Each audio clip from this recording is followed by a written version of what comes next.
Assalamu alaikum урматтуу фермерлер. Азыр биз Кемин районунун Жаңы Алыш айылында турабыз. Бул сиздер көрүп жаткан гибрид Limagrein 31630 FAO 650.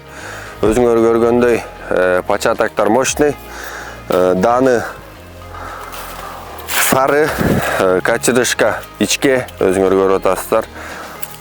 Бул жактан эң баса белгилей кетчү нерсе бул өткөн жылдардын рекордсмени 22 тоннага чейин түшүмдүүлүк берилген гибрид. Конечно, бияк бир аз салкын болгонго гибрид эртерээк суусун токтотуп коюшкан.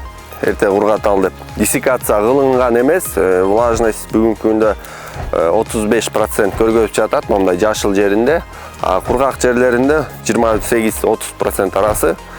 Мынакей даны ат диши дегени зубовидный, крупный зернолору. Товарный вид өлө сонун буюрса. Фермерге мол түшүм бул жакта. Дагы рекордторду жаратып бул гибрид Кыргызстандын дыйкандарынын керегине жарайт деген ишеничтебиз.